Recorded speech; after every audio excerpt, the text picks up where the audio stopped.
या ठिकाणी उपस्थित माझे सर्व गुरुवर्य, आपणास मी एक नम्रतापूर्वक नमस्कार करतो आणि उपस्थित या ठिकाणी सर्व माझे विद्यार्थी मित्र आणि मैत्रिणी आपले सहर्ष स्वागत करतो। या ठिकाणी सर स्नेहसंमेलनाचा हा उपक्रम राबवण्याच्या अगोदर आम्ही 1 महिना अगोदर भेटलो होतो। तर 1 महिना अगोदर 40 लोक आम्ही भेटलो होतो। तर त्यापैकी 4 लोकांचे सुद्धा चेहरे आम्हाला एकमेकांना ओळखता येत नव्हते। म्हणजे 19 वर्षानंतर आम्ही एकत्र आलो। पण आज या ठिकाणी यायची एक ओढ वेगळी होती। काल रात्री 9 वाजता एक जण एक्सपायर झाले, 2 वाजले सांगलीमध्ये यायला, परत सकाळी 7:30 ते 9:30 मीटिंग होती, परत सांगलीचे महापौर त्यांचा वाढदिवस, त्यांना भेटून परत इथं यायचं। पण इथं यायचं जे डोक्यात घुमत होतं ते बाकी कुठल्या कामात लक्षच लागत नव्हतं। तर ही ओढ आपल्याला या ठिकाणी भेटण्यासाठी निर्माण झाली होती। आपण सर्वजण या ठिकाणी उपस्थित राहिला त्याबद्दल खूप खूप धन्यवाद सर। आपण केलेल्या संस्कारामुळे, आपण दिलेल्या शिक्षणामुळे आम्ही इथपर्यंत पोहोचू शकलोय आणि भविष्यात नक्कीच यापुढे सुद्धा आम्ही जाणार आहोत। माझ्याविषयी थोडक्यात मी माहिती देतो। मी 5वी पर्यंतचं माझं शिक्षण माझं मूळ गाव दुधगाव आहे, त्या ठिकाणी झालं होतं। 6वी ते 10वी या ठिकाणी मी येलूर हायस्कूल येलूरमध्ये ॲडमिशन घेतलं होतं। तर 6वी ते 10वी या 5 वर्षामध्ये आपण सगळे एकत्र होतो। बरेच इकडचे चेहरे मला आता अजूनही थोडे सोडले तर ओळखत नाहीत। तर या ठिकाणी शिक्षण घेत असताना माझ्यावर झालेले जे संस्कार आहेत त्या संस्कारामुळेच मी आज इथपर्यंत आहे, माझं 100% मत आहे। यामध्ये आपण दिलेली संस्काराची शिदोरी नेहमीच आमच्या पाठीशी असते। आज सुद्धा आरे पाटील सर आहेत, ML जाधव सर आहेत, दोन्ही सरांच्या नावातच एवढी दहशत आहे। आज सुद्धा बोलताना सर श्वास थोडा अडकवतोय।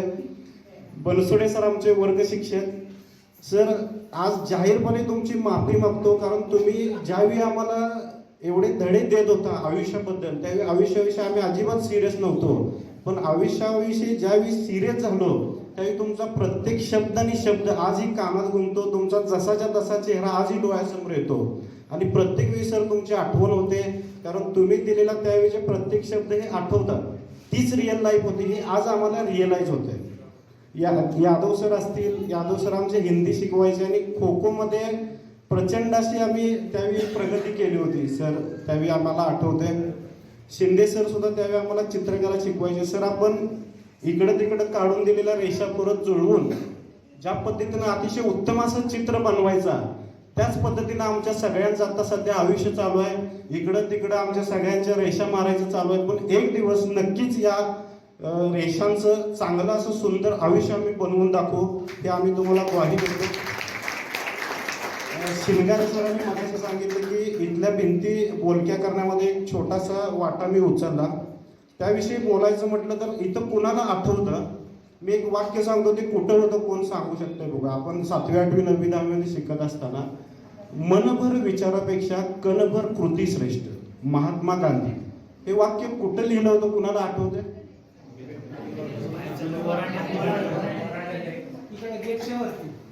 गेटच्या आतमध्ये जी आपली एक क्लासरूम होती त्या समोरच्या भिंतीवर एक वाक्य लिहिलं होतं की मनभर विचारापेक्षा कणभर कृती श्रेष्ठ असते। आणि याच विचारांवरती आजही मी चालतोय सर, कारण ते वाक्य माझ्या मनावर त्यावेळी, आता 20 वर्षांनं सुद्धा मी ते वाक्य सांगू शकतो। त्याचं एक रिझन आहे की ते वाक्य अजूनही माझ्या मनात जसंच्या तसं आहे आणि मी त्या पद्धतीनेच वाटचाल करतो की मनभर विचारापेक्षा कणभर कृती नेहमीच श्रेष्ठ असते आणि कृतीमधून आपण यशस्वी होऊ शकतो।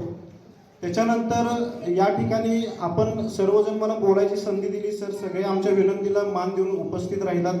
थोडक्यात मी माझ्या कंपनीविषयी सांगतो। मी आता सध्या 6 जिल्ह्यांमध्ये माझे स्वतःचे ऑफिसेस आहेत। विक्टर ग्रुप या कंपनीतर्फे मी बँकांमध्ये असणाऱ्या नोटा मोजायच्या मशीन, खऱ्या खोट्या नोटा चेक करायच्या मशीन्स, सिक्युरिटी अलार्म, म्हणजे बँकेवर दरोडा पडला किंवा बँक फोडायचा प्रयत्न केला तर जी सिक्युरिटी असते इलेक्ट्रॉनिक, ते आम्ही पुरवठा करतो, त्याची सर्व्हिस देतो। मग अशा आमचे मित्र एक नेपाळला गोल्ड टेस्टिंग मशीन वापरतात हे समजलं, तर त्या गोल्ड टेस्टिंग म्हणजे सोनं तपासाच्या मशीन सुद्धा आम्ही इम्पोर्ट करतो आणि इकडे सगळ्या बँकेमध्ये त्या प्रोव्हाइड करतो। तर अशी एक छोटीशी कंपनी आहे, भविष्यात नक्कीच ती मोठी करू। तुमचा सर्वांचा आशीर्वाद नेहमीच राहावं ही अपेक्षा व्यक्त करतो आणि थांबतो। धन्यवाद।